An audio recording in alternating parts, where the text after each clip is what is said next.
approfondissement par rapport à la vidéo de la semaine précédente. Alors, la semaine précédente, je t'ai expliqué 4 niveaux d'interaction. Ces 4 niveaux, c'était quand une personne vient vers toi, essayer d'identifier ce qu'elle attend de toi. Est-ce qu'elle veut juste que tu l'écoutes? Est-ce qu'elle veut éventuellement que tu lui donnes un avis? Est-ce qu'elle veut que tu participes à trouver une solution avec elle, ou est-ce qu'elle veut éventuellement même se décharger complètement sur toi et te demander de faire quelque chose à sa place? Aujourd'hui, ce que je voudrais qu'on fasse, c'est qu'on approfondisse la manière dont tu vas essayer d'interagir lorsque quelqu'un vient vers toi et qu'il a de toute évidence besoin au minimum d'un avis, voire éventuellement que tu l'aides à solutionner un problème. Bonjour, mon nom est Sophie Stevens-Lemaigre de oserpartager.net. Sur le site internet, tu trouveras des formations qui sont à ta disposition, qui vont te permettre de comprendre les pièges de la communication, qui vont te permettre de pouvoir identifier quand elle est possible ou quand elle ne l'est pas, et surtout comment arriver à cet espace dans lequel, quand tu t'exprimes, tu peux enfin être entendu. Tu trouveras aussi des coachings, soit individuels, soit en groupe, soit au niveau personnel, soit au niveau professionnel, et les informations sur le livre que j'ai déjà publié il y a 2 ans sur la communication. Aujourd'hui, on va donc approfondir, et c'est vraiment très important, la manière dont tu vas, toi, la personne vers laquelle on se tourne, réceptionner cette personne qui se tourne vers toi avec un problème, une difficulté, qui a besoin de te parler et qui, éventuellement, la plupart du temps, arrive à un moment très inopportun. Pourquoi est-ce que je veux en parler? C'est parce que tu vas te rendre compte, dans ce que je vais t'expliquer et les exemples que je vais te donner, que mettre un cadre pour pouvoir favoriser une vraie interaction positive va non seulement te permettre d'améliorer la communication que tu as avec l'autre, mais cela va aussi te permettre d'améliorer les relations que tu crées avec ces personnes. Je vais commencer par te donner 3 exemples et je vais décomposer ces exemples. Tu vas te rendre compte que beaucoup de choses se rejoignent. Admettons le premier exemple, tu es chez toi tranquillement et on sonne à ta porte. Tu sais que dans un quart d'heure, tu dois quitter ton logement parce que tu as un rendez-vous. Tu ouvres la porte et tu te retrouves face à quelqu'un que tu connais bien. C'est une de tes amies, c'est un de tes copains. Et tu le vois immédiatement lorsqu'il arrive chez toi. Il est profondément désemparé, elle est totalement déboussolée, elle a besoin de te parler. Et cette personne a vraiment un besoin urgent de pouvoir échanger avec quelqu'un. Si tu ne fais rien, tu laisses éventuellement la personne entrer parce que quelque part elle s'impose à toi et tu ne sais pas comment faire pour lui dire stop. Tu la laisses arriver chez toi, tu laisses cette personne commencer à s'exprimer, à exposer le problème qu'elle a.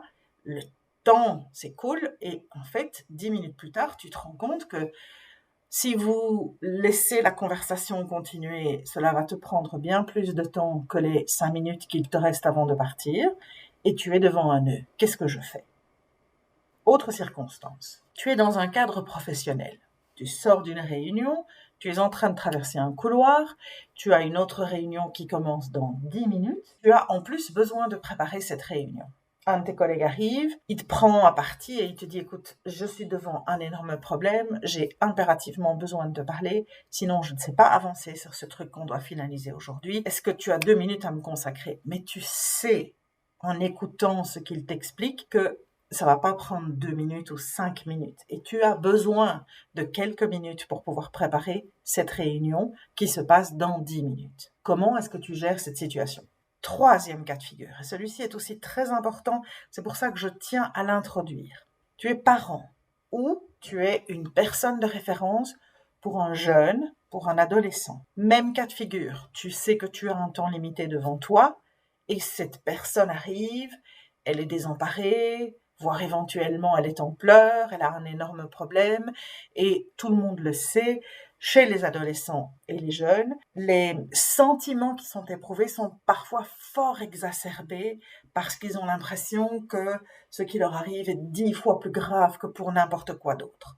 Dans les 3 cas de figure que je viens de t'expliquer maintenant, il y a 2 solutions possibles. La première solution, c'est que tu laisses la personne déborder, c'est-à-dire que tu ne lui donnes pas de cadre, que tu te dises « je vais essayer de solutionner le problème rapidement » et puis tu vas très vite te rendre compte que les 10 minutes qui te restent à la maison que les 5 minutes que tu peux accorder à ton collègue sont beaucoup trop courtes et que le temps que tu as éventuellement pour pouvoir écouter ce que cet adolescent ou ce jeune a à te dire est de toute évidence beaucoup trop court parce que tu n'auras jamais le temps nécessaire que pour pouvoir vraiment le laisser t'expliquer toute sa problématique, l'aider à se calmer éventuellement avant de pouvoir voir si ensemble vous pouvez trouver des solutions. Tout ça va prendre du temps, que ce soit le collègue avec lequel tu vas devoir clarifier certaines choses parce que tu ne comprends pas les explications qu'il est en train de te donner. Tu as l'impression qu'il mélange certains aspects du travail, ou que ce soit cette personne qui est débarquée chez toi et qui a absolument besoin que tu sois à sa disposition. Dans les 3 cas de figure, tu dois oser pouvoir dire « Je suis désolée, je ne peux pas me rendre disponible là, maintenant, à l'instant. » Ça ne veut pas dire que je ne suis pas prêt à me rendre disponible, mais ça veut simplement dire que tu dois expliquer à ce moment-là, je suis obligée de partir, j'ai une autre réunion qui arrive, nous avons besoin de plus de temps pour pouvoir aller jusqu'au bout de cette situation. Tu as différentes solutions qui se proposent à toi. Dans le cas de la copine ou du copain, tu peux lui dire, écoute, reste là. Je vais vite aller à mon rendez-vous. Je suis de retour dans 1 heure et demie. Prends le temps pour te détendre, pique un petit somme, fais n'importe quoi, distrais-toi éventuellement, réfléchis et je te promets que dès que je suis de retour, je me consacre à toi entièrement, quel que soit le temps que cela prendra. Tu peux dire à ton collègue, ma réunion va durer 30 minutes. Prends le temps de bien préparer tous les détails. Je ne suis pas claire par rapport à ce que tu viens de me dire, de manière à ce que quand j'ai terminé dans 30 minutes, on se rejoigne à tel endroit et que nous puissions directement nous mettre à régler cette problématique pour pouvoir terminer ce que nous devons faire aujourd'hui. Tu peux compter sur moi, je serai là pour t'aider, mais là pour l'instant, là ponctuellement, ce n'est pas le moment pour moi. Et pour le jeune, même chose. Ok, je vois bien effectivement que ça ne va pas du tout et crois-moi bien, je vais prendre le temps nécessaire pour pouvoir être là pour toi, pour pouvoir être à ta disposition, pour pouvoir écouter tout ce que tu as à me raconter. Mais pas maintenant, je suis obligée de partir. Alors, pose-toi, repose-toi, je suis de retour dans X moments et je te promets que dès que je rentre, quelles que soient les autres obligations des autres dans la maison, je me consacre à toi en priorité. Et si tu préfères, on peut même envisager autre chose, c'est moi j'ai une réunion qui dure autant de temps et qui se trouve là-bas, et si tu veux être sûr que j'ai pleinement du temps pour toi, je te propose qu'on se retrouve à tel endroit, on sera seul, on va prendre un verre et on peut en parler en toute tranquillité sans être distrait par qui que ce soit d'autre.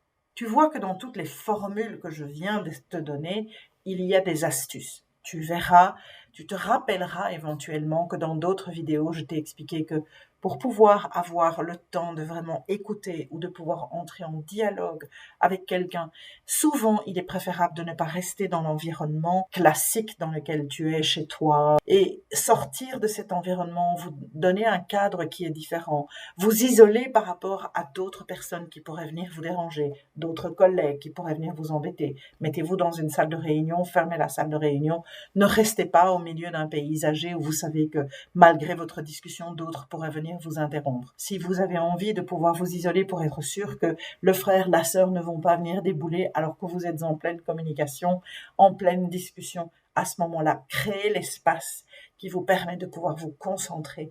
Parce que plus vous êtes concentré sur une personne, plus on se concentre sur les besoins d'une personne en s'assurant que les autres ne viendront rien perturber, plus on peut en fait être efficace dans la résolution éventuelle d'un problème. Pourquoi est-ce que j'insiste sur ce genre de choses?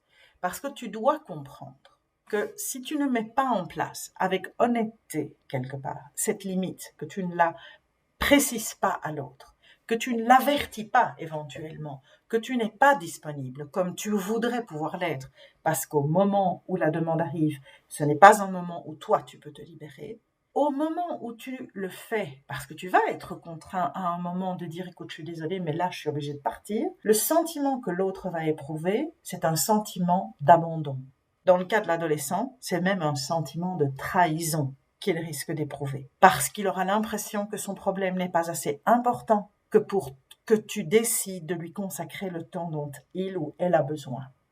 Or, c'est pas du tout la raison. Mais le problème, c'est que au moment où tu vas l'exprimer, lui, il aura été mis en confiance parce qu'il aura eu les 5, 10 minutes, 15 minutes où il aura commencé à t'expliquer le problème et subitement, en plein milieu de l'explication, tu vas te rendre compte de l'heure et puis tu vas lui dire « Écoute, je suis désolée, je dois y aller, on reprend ça quand je reviens. » Non.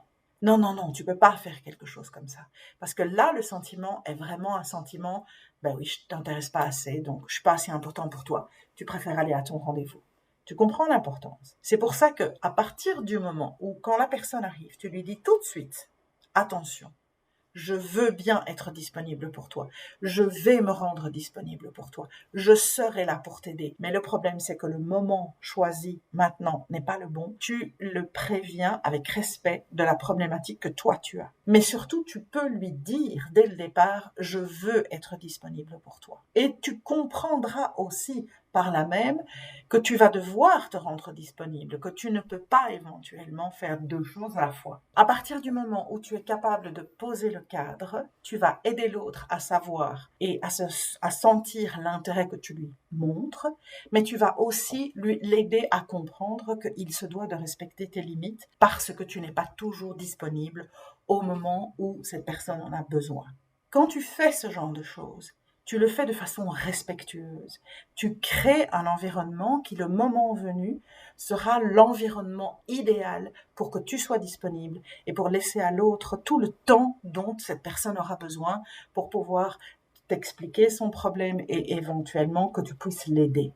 Il n'y aura pas de sentiment d'abandon parce que subitement tu quitteras la discussion à un moment inopportun pour l'autre. Tu n'auras pas ce sentiment de trahison qui est éprouvé par l'adolescent, qui souvent va lier le fait que tu coupes une conversation en plein milieu parce que tu as une priorité, comme le sentiment qu'il n'est pas assez important pour que tu le mettes en priorité. Et donc, tu peux à ce moment-là l'exprimer à l'avance. Pourquoi est-ce que c'est tellement important ? Eh bien, c'est important parce que lorsque tu peux apprendre à créer ce cadre, lorsque tu oses vraiment déterminer des limites très précises, que chaque personne comprend et accepte, tu crées ce que j'appelle un cadre de confiance. Et ce cadre de confiance va se prolonger au-delà de ce moment de discussion. Le cas le plus typique, le plus clair, c'est le cas de l'adolescent. À partir du moment où tu expliques à ton adolescent ou au jeune qui est devant toi que tu n'es pas disponible, mais que tu vas te rendre disponible et que tu lui montres que tu fais exactement ce que tu as promis de faire, il y a un cadre de confiance qui s'établit. Ce qui veut dire que quand la prochaine fois, cette personne va revenir vers toi parce qu'elle a encore besoin d'aide ou encore besoin d'un conseil et qu'elle t'entendra lui dire « je ne suis pas disponible pour le moment », définissons le moment où nous pouvons nous retrouver pour le faire, eh bien la confiance aura déjà été plus ou moins acquise. Et plus tu répéteras ce genre de choses, plus l'autre saura qu'à tout moment, quelles que soient les circonstances, il pourra ou elle pourra compter sur toi.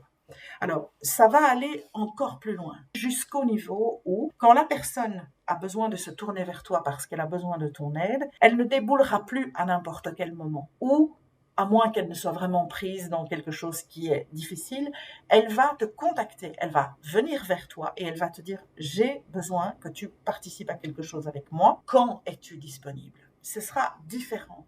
L'autre va savoir que il apprendra quelque part à ne pas devoir débouler en se disant qu'à tout moment tu dois pouvoir être disponible, mais il sera certain que quand tu t'engages à être disponible, tu le seras pleinement, tu le seras complètement et tu seras vraiment là pour soutenir cette personne. C'est pour ça qu'il est tellement important que lorsque tu comprends vraiment ce que l'autre attend de toi et que tu peux mesurer l'importance de ce qu'il attend de toi et le temps que tu vas devoir lui consacrer et que tu définis cet espace en essayant d'être vraiment présent quand cette personne a besoin de toi, tu crées en fait un cadre de confiance. Et ce cadre de confiance va permettre à la personne de pouvoir revenir vers toi en sachant mettre en place ces mécanismes et les respecter et ne pas craindre quelque part, parce qu'elle saura, pour l'avoir expérimenté déjà plusieurs fois, que tu es quelqu'un de confiance. Ça, c'est la première chose. La deuxième chose, et c'est très important avec les adolescents, c'est que trop souvent, Un adolescent va interpréter les situations comme si elles n'étaient que vis-à-vis de lui ou d'elle. Si, pour une raison ou pour une autre, tu as un moment de défaillance dans une discussion, l'adolescent va le prendre comme une insulte, comme une trahison, pas juste comme de l'abandon. Et donc, à partir du moment où tu construis cet environnement de confiance, tu donnes à l'adolescent la possibilité de se dire « je peux compter sur cette personne », même si elle n'est pas toujours disponible au moment où moi j'en ai impérativement besoin, mais elle sera disponible à un moment pour m'aider. Et en bonus, et ça c'est quelque chose pour moi qui est très important, c'est que lorsque tu mets en place ce type de relation avec les gens, lorsque tu crées cette sphère de bienveillance, mais qui est respectueuse de chacun, pas seulement de la personne qui a besoin de quelque chose, mais de toi qui va devoir les aider, de toi qui va devoir te mettre à leur disposition, tout en étant aussi fort des limites que tu as à devoir respecter pour toi et pour tes besoins, eh bien, tu crées en fait une dynamique qui est terriblement respectueuse. Et tu apprends en fait à toutes ces personnes, parce qu'elles le vivent lorsqu'elles viennent vers toi, à pouvoir à leur tour faire exactement la même chose lorsqu'elles auront des personnes qui viendront vers elles avec leurs propres besoins. C'est en fait créer une communication qui est efficace parce qu'elle reste bienveillante et respectueuse des besoins de chacun et des limites éventuelles qui peuvent entraver un moment qui n'est peut-être pas le bon, mais qui pourra être reporté à un moment plus important. J'espère que ces quelques explications t'aident à comprendre que laisser les gens venir à toi, les laisser quelque part envahir ton espace et ton temps n'est pas nécessairement la meilleure manière d'accueillir leurs demandes, mais que quand tu accueilles la demande de quelqu'un, tu dois être certain que tu es vraiment disponible pour pouvoir y répondre. Et mieux tu comprendras les attentes de l'autre, mieux tu pourras les définir, mieux tu pourras évaluer le temps que cela risque de prendre, et mieux tu pourras mettre le cadre nécessaire pour favoriser des échanges dans les meilleures circonstances possibles, tant pour l'autre que pour toi. Bonne mise en application, bonne réflexion, et à la prochaine fois. Salut!